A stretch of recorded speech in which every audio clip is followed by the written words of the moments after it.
Recently, i.e. the Saturday prior to this video, at least as of the making of this video anyway, I uploaded a video to YouTube entitled "Another SSD Bites the Dust." It was centered around this machine that you see in the center of your screen, right here, and the fact that I had yet another Kingston 480 gigabyte SSD fail in this machine. I keep saying this, and I said it in the video, that I don't really feel like it's necessary to justify every last decision that I make in every last video, but yet apparently that's not enough for some people, or they just don't watch the video. That's always a possibility that you can't discount, because it seems like people don't watch videos beyond about the 30-second mark. But we're going to address some of the critiques and some of the comments in this particular video, and I'm going to tell all of you that most of you just don't really have any idea what you're talking about. Here's a look at the machine itself. There was somebody that made the comment that, oh, this must be Windows 8.1, which I find hilarious.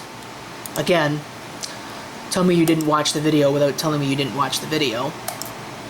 So let's get rid of that misinformation right off the gate. No. This is not Windows 8.1. Windows 8.1 really isn't supported anymore.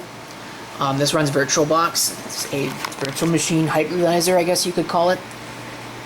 Virtual machine host, I don't know. Hypervisor is the term that I'm going to use, probably interchangeably. I've always called it a VM host, but I guess hypervisor is the right term. That being said, it's running VirtualBox. VirtualBox has not supported Windows 8.1 for a while, so why would I be running Windows 8.1 on the machine? Could it be Windows 10? Yes.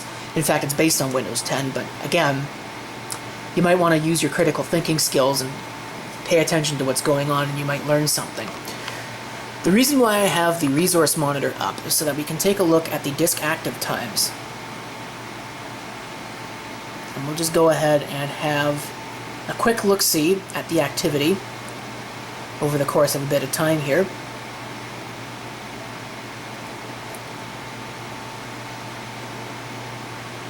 And what you'll see is that other than some brief spikes here and there, the activity is pretty low. There really isn't a whole lot of activity at all. So for people to turn around and tell me that I'm abusing these drives, again, you don't really know what you're talking about. It's as simple as that. There's people in the comments of that video that kept telling me that, oh, their drive is running their Windows operating system just fine for 10 years. That includes a page file, and a page file is going to be far more abusive to this, especially if you're using the computer beyond, like if you're actually using it for active things. A page file is going to be far more abusive to a drive like that, an SSD, than anything else. So I'm sorry, but this ain't abuse, and if you think it's abuse, then you really need to go to school and learn a couple of things about disks and how they work and other things like that, because it's just simply not true. But by far and away, the biggest thing that people keep telling me is that I should just buy brand new drives. Just buy brand new drives, and you won't have this problem. Well, a brand new drive, this is a bad example because this is actually an NVMe box, but, you know, effectively the same deal. The Western Digital Blue 500 gigabyte drive, which would go in here and be used for that, because they're all 500s. 480s, but same diff. A brand new disc is about 70 bucks. Actually, probably closer to 60 these days. Just going off of memory. We'll call it 60 just to be fair. 60 bucks per drive. So that's $180 that I would have to spend just on this one machine. Is that worth it? Maybe. But that $180 could be used for any number of other things. It could be used for getting another thing to make a YouTube video about. It could be used for upgrades in the low-end radio studio. It could be used for other devices, motherboards, CPUs, RAM upgrades.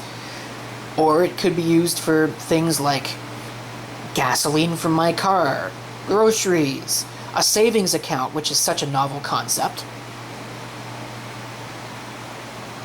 The point I'm getting at is there is really no point in buying brand new when I have a bag of drives right here that I can use to feed this thing. And even though, yes, they fail, and they fail probably more often than one would like, they really don't fail that often. And the issue that I come down to is that there is no warning. Now, I had somebody on the video tell me, oh, you should use Crystal Disk Info. Again, tell me that you didn't watch the video without telling me you didn't watch the video, because look what's right here. And again, see these numbers here, 97%, now that's a hard drive, 88%, 95%. It's been my experience with disks, and I'd like to point out that brand new disks are not immune from this. I have had brand new SSDs fail in exactly the same way. So buying brand new doesn't solve the problem, so that's out of the window. You might as well just not even bother suggesting that, because it's not a real suggestion. My experience is that they will die before this number gets anywhere close to 0, before it gets anywhere close to 50, before it gets anywhere close to 70. They'll just disappear off of the system bus. And there's really no excuse for that, because what's the point of even having the damn number there if it doesn't mean anything? That's where my complaint comes in. And again, I guess people didn't watch the video or just can't wrap their head around that idea, because I get the same comments on these videos like, oh, they fail with warning, my drives work just fine. Yeah, good for you. But my experience has been not that. So, and again, if you want to tell me that it's disk abuse, take a look at the resource monitor numbers and come back to me, because you, my friend, are wrong on the internet. Cool, now that we've got that out of the way. The other thing that people keep saying, oh, put it in RAID. You should be raiding them together. But then there's, of course, people that turn around and say that RAID is an abusive thing to do to SSDs. So really, you just can't win. It's either abuse or abuse or abuse or abuse. What I've come to learn is that every use case for an SSD is abuse, according to YouTube commenters. So what's the point of changing the way that I do things when what I'm doing is no different than literally any other use case on the planet? Amazing, huh? When you do a little bit of critical thinking.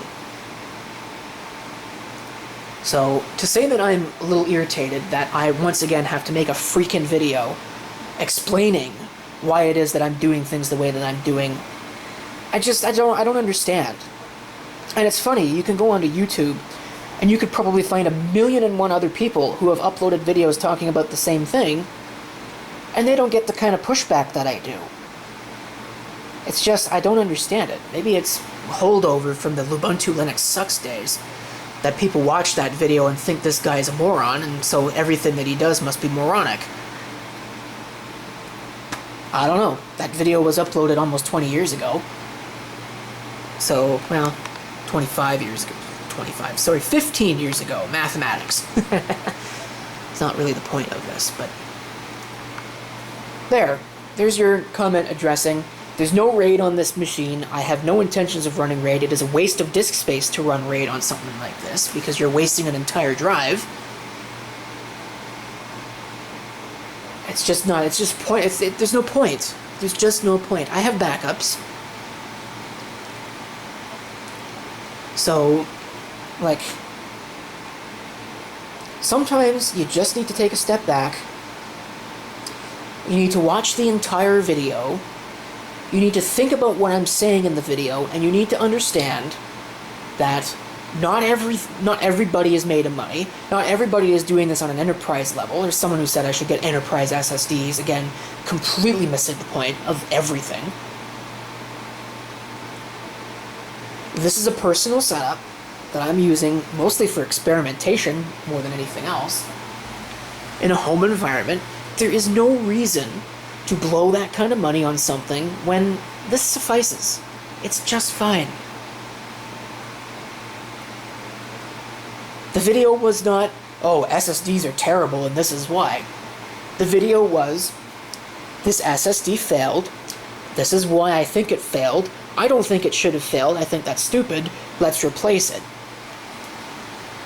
I guess it's that I think it's stupid thing that people can't wrap their heads around. It's an opinion, not a fact. Then again, I guess we live in a post-fact world where opinions are facts, whether you spout them or not. Or they're fake news. Who knows?